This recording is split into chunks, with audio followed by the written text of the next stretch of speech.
Red. Alright, so Daredevil Born Again Season 1 Episode 4 has dropped on Disney+. So now I talk about it with all the spoilers, so that is a spoiler warning. If you have not yet watched this episode and you're planning on it, I do suggest turning a blind eye because I will be talking about what happens in this episode in detail. If you have watched it or you don't care, then stick around, you are good. Alright, let's get started. So I'll say the beginning of this 4th episode was kind of boring. In fact, not even kind of. It was pretty boring. Both Babe and I agree. But after about 20 or so minutes, that's when it picked up. I mean, in the beginning, we see that Hector Ayala's niece is upset. She's mad at the cops, which I know from some Marvel lore. Sometimes when Hector Ayala dies, his daughter takes up the mantle of White Tiger. So maybe that'll happen with his niece here. I don't know. And we also see that Muse is doing shit. I guess this season is kind of slowly building that character up. He'll most likely be more prominent towards the end of the season. But we are seeing him for the first time here. And actually at the end of this episode, we see that he's using people's blood to do his art, which is pretty fucked up. I mean, who does he think he is? Johnny Health? So the meat of this episode actually revolves around a few different storylines. We have Daniel Blake blabbing to BB Urich about Wilson Fisk's whole plan. So BB does end up writing a report on it because Daniel got too drunk, which of course that will piss off Wilson Fisk at first. And I was like, oh, Daniel's a dead man. Kingpin's not just gonna fire him, he's gonna kill him. But he does decide to forgive him and let him keep his job, which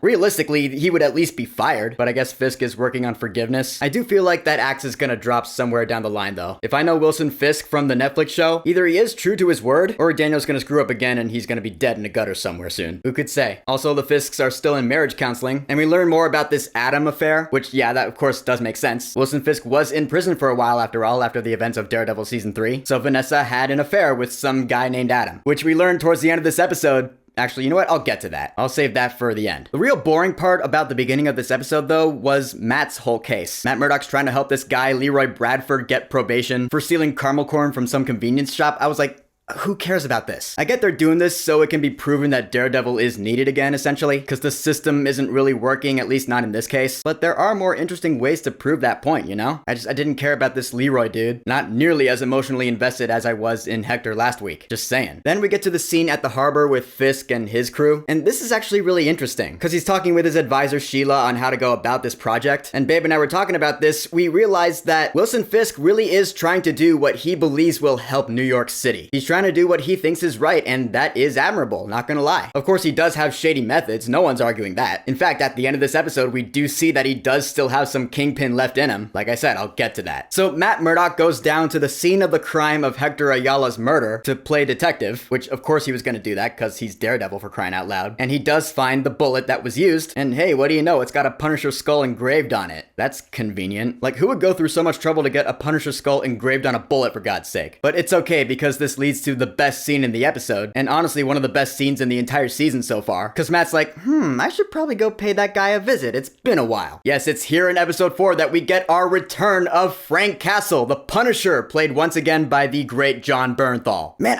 I love this character so much. I know I've already said that in my video about the trailer for this season, but there's a reason for that, because oh my god, it makes it plain as day in this one scene with dialogue that the writers know what they're doing, at least with these two characters, and how they interact with each other, because this dialogue between them, man. I mean, of course, it is a total throwback to the rooftop scene from Daredevil Season 2 on Netflix, which, if you ask me, is one of the greatest exchanges of written dialogue I've ever seen, period. If you don't know what I'm talking about, it's on YouTube. Watch the clip. So I kind of saw this scene as a little mini homage to that, or at least a smaller version of it. Frank Castle was written so well in this scene. They nailed the character. I was giddy watching this scene. Babe can attest. Because Frank has Matt down to a T. He knows exactly why he's there. He's like, you're here to ask for my permission. Doing a lovely Christian Bale Batman impersonation, by the way. But yeah, he's pretty much spot on. He knows that Matt really wants to get back at someone. He wants to let the devil loose again. Matt's trying to deny it, and then Frank brings up Foggy, because he knows that's what'll break him. It's awesome. Matt can't even say his name, and this is my favorite part, where Matt throws a punch at him, and he's like, oh, I'm sorry, and Frank's like, what are you sorry for? That's the first honest thing you've done, Red. I was like, yes! That's exactly how the Punisher would think about that. Because that's the awesome difference in ideologies between Daredevil and Punisher. That's why it's so great. Because Daredevil has rules, he has a code, he has a filter. Punisher has none of that shit. They both essentially have the same goal in mind, which is a cleaner world, but it's their methods and their mindsets. That's what separates them. that's what makes it so genius. With Matt throwing that punch and Frank not even being mad about it, I'm gonna sound weird here, but that was delicious. Meaning we Marvel fans, we ate good in this episode, at least in this scene. And again, Frank pushing Matt's buttons, he's like, yeah, that guilt, that's my home, and it's written all over you, I can smell it. He's going up to him, Matt actually starts crying, because Frank just has him pegged. And so Matt just leaves after that. My thing about this is I really hope this isn't Frank Castle's only appearance in this season. I want to see more of him. I'm pretty sure he'll show up again, because the showrunners and the creators, they know what fans want. They know we want to see more Punisher. That's why Marvel's releasing a special focusing on him next year, which they revealed a couple weeks ago. But I want to see more Punisher in this season. I don't know, maybe I'm greedy. The show's teasing a lot, just saying. I know it's going for the slow burn. We're still not even halfway through the season yet, but we are about to be though. And this episode ends with both Matt Murdock and Wilson Fisk flirting with their old ways. This is a really cool parallel. It shows the Kingpin,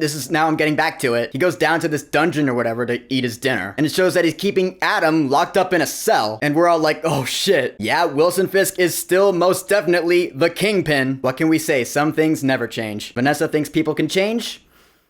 Sorry to break the news to you, hun. I think her discovery of that is gonna lead to a divorce, and what'll Kingpin be then? If I am to make a prediction, it's gonna lead to some nasty shit. Meanwhile, it shows Matt Murdock, he goes up to a rooftop and he's training again with what looks like a mace? Like a billy club mace type thing, looked pretty cool. Again, showing that this season is going for the slow burn. Sure and steady, but a slow burn to be sure. I mean, we've seen stories like this before, where like it starts off strong with the hero being the hero and then he stops and he's gotta get it back. It's like the Dark Knight Rises all over again. But hey, it worked in that movie. I'm sure it'll work here in Daredevil Born Again Season 1 as well. It just feels longer because, well, it is in fact longer. It is a TV season spanning weeks after all. But hey, I'm still in it. In the end, this episode is not overall as good as the last one in my opinion. Still pretty good though once it got going. I want to see more Frank Castle, hopefully soon-ish. Daredevil is slowly but surely on his way back. He is still flirting with that horn after all. He's getting horny. I'm not even gonna do the sunglasses thing. You know what? I should.